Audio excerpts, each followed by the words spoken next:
Greetings, welcome back to my channel. Family, an American tourist was shot yesterday during an event in Kingston, Jamaica called Big Wall. Apparently, this event is an after carnival event which had only just commenced when the melee ensued.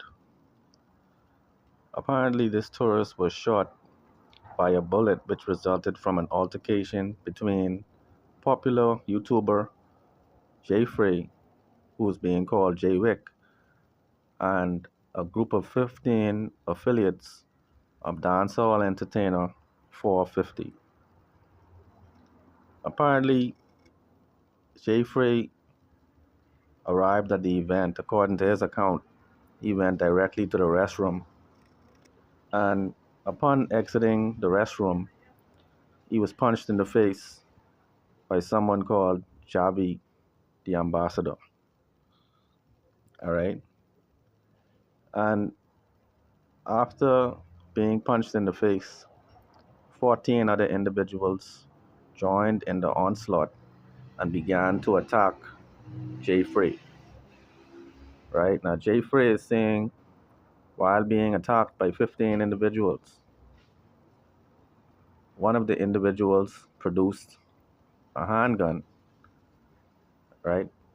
And I think they're saying that this is a 9mm 5 series, but they produced this 9mm only to be disarmed by Jeffrey. Yes, family. Jeffrey took the gun from this individual, and when he took the gun from this individual, this is when Javi, the ambassador, produced his weapon, right? And so apparently, when he produced the weapon, he began to fire shots in the direction of Jay Wick. He didn't know he was shooting at Jay Wick. He thought it was Jay Free. As soon as these shots were fired in his direction, Jay Free ran away from the situation while firing bullets in their direction. Right? Apparently, Jay Free's gunfire resulted in one of the individuals that was attacking him being shot a few times. And apparently, Jabi, the ambassador, fired some wild shots into the crowd, which ultimately struck the American tourist who was attending the event.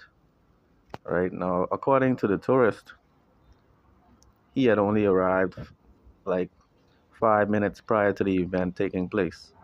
And this is consistent with Jay Frey's arrival. Jay Frey said that he'd only been there 5 minutes before being punched in the face. Right? But I would say this, family, something is wrong with black culture and black sociology in the Caribbean. I think it's about time we address this elephant in the room. For too long, we've had this destructive behavior whenever we gather in crowds, right? And it doesn't have to even be a big crowd. It could be as small as 15 people to as large as 15,000.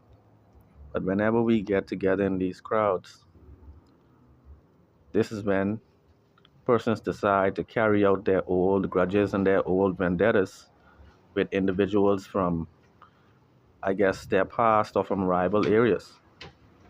This has been going on since my childhood. I've been witnessing a destructive culture that, in hindsight, really came from the infusion of foreign culture.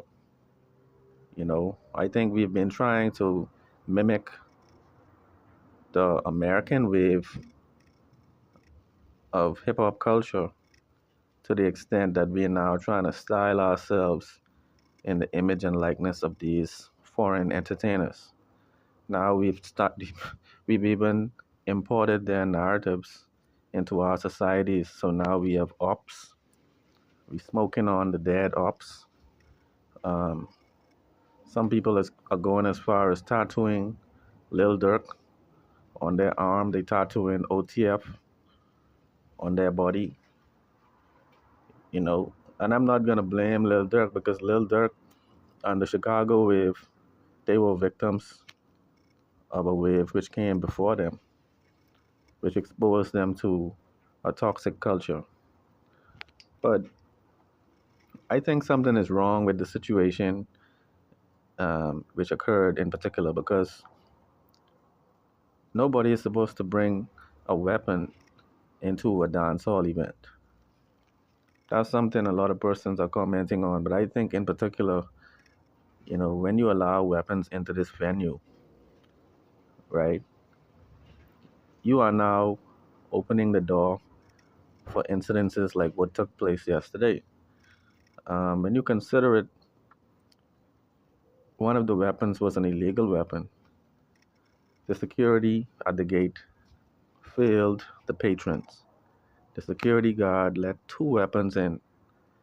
They didn't even pat them down. They didn't even use the wand, the metal detector wand, to determine if these persons were armed, right? In reality, the entire crowd could have come in with weapons, whether it be a knife or a gun, without the security knowing. This has been proven by the fact that one licensed gun holder came in and one person with an illegal firearm came in, right? But I think this is going to really be a bad reflection on the Caribbean. At a time when Donald Trump is the president of the United States and the embassies have had new ambassadors installed into these embassies, we definitely do not need any kinds of regional tensions that are going to give a negative reflection on the Caribbean, right?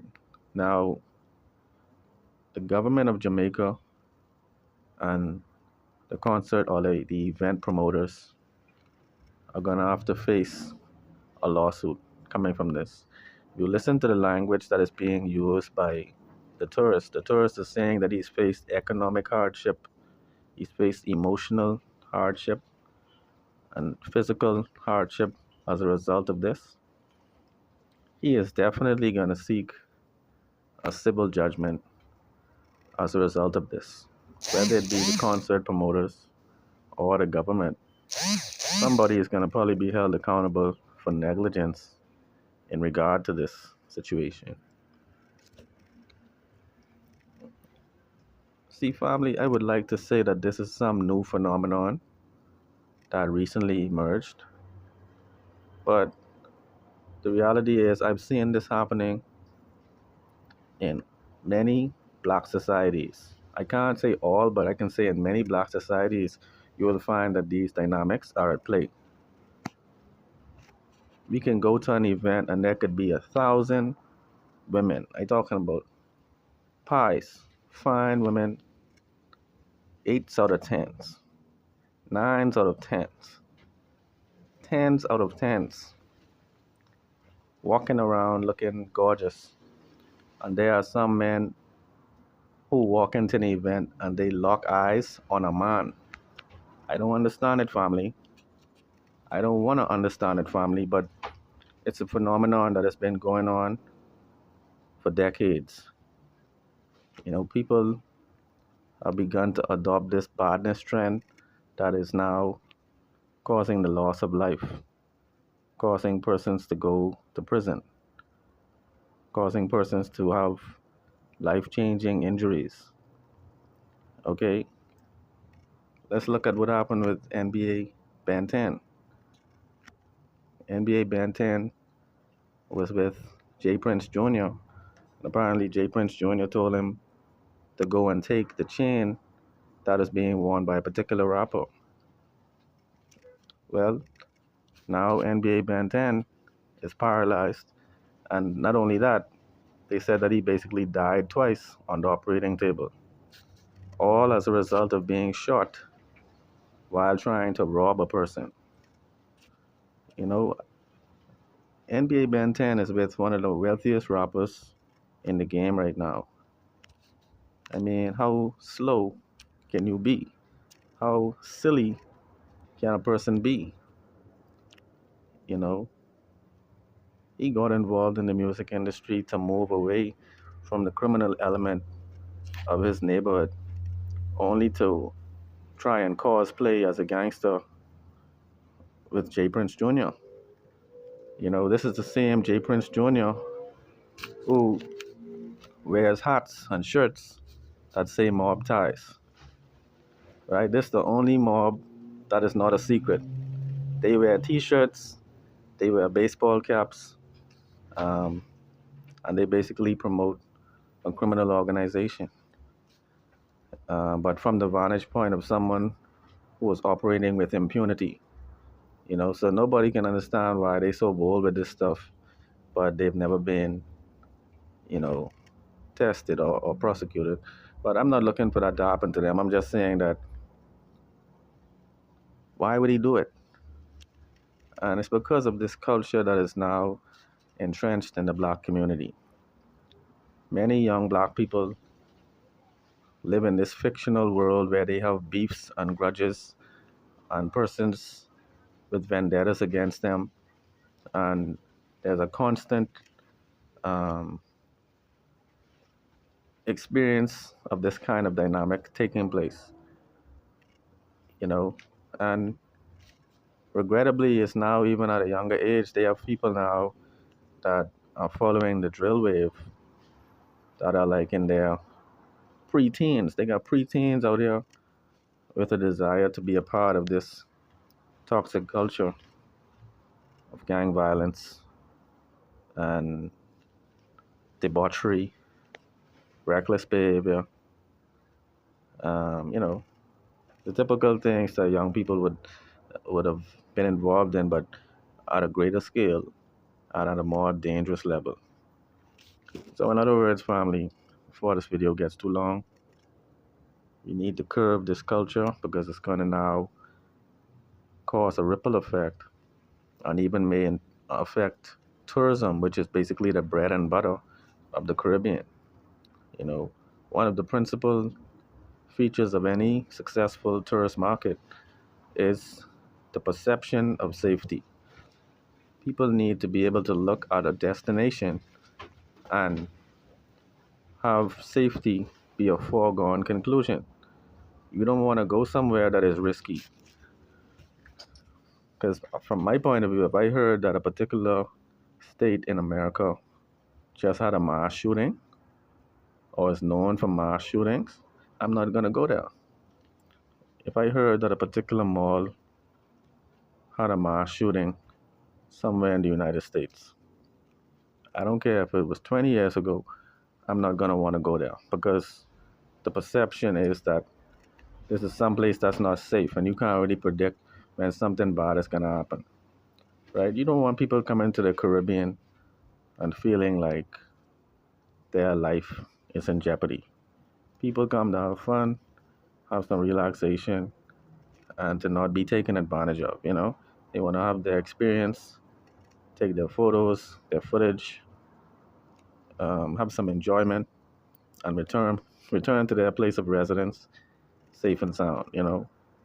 So I just don't like seeing events like this take place because it really um, sets back many of the young entertainers who can use dancehall to change their situation, change their family situation, and to rise above their conditions. And some are not necessarily in bad condition, but the point is they're trying they're trying to reach another level of financial stability and to create wealth. Okay, family. But I would say I hope for a speedy recovery for everyone involved. And hopefully it's a teachable moment. Because also there's one more thing before I close this video. You know, J-Phrase or J-Wick's shooting represented all content creators on YouTube. All right. This situation reminds me of Zach TV. I know I talk about Zach TV a lot, but rest in peace to Zach TV. He was a pioneer of the Chirac music scene, but he happened to be killed. And many persons speculate that it was a result of some things that he said online.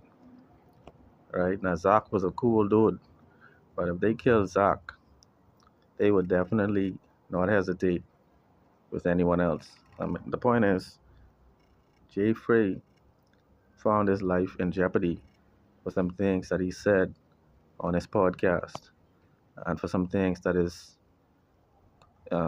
guest said about one of the individuals in the melee. Okay, apparently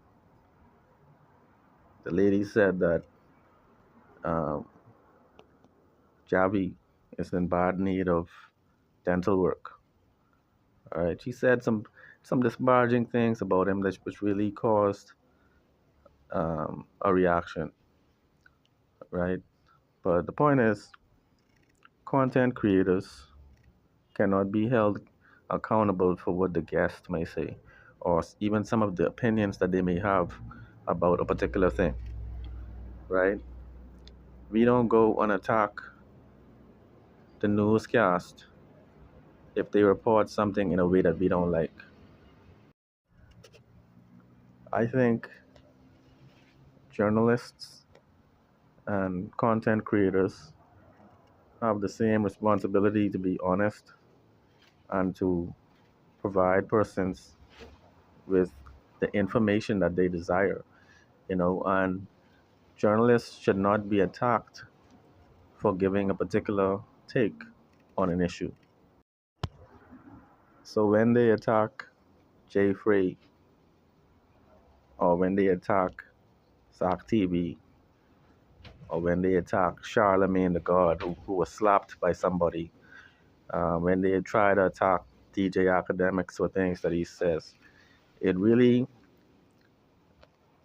creates a toxic environment.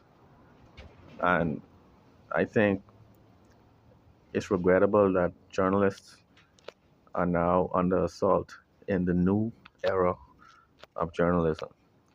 You know, um, throughout history, journalists have been protected. But family, let me know your thoughts about this situation in the comments below. Let me know what you think about the shooting. Let me know what you think about the tourist situation for the Caribbean and how you think this event might make an impact. But let me know your thoughts. One love.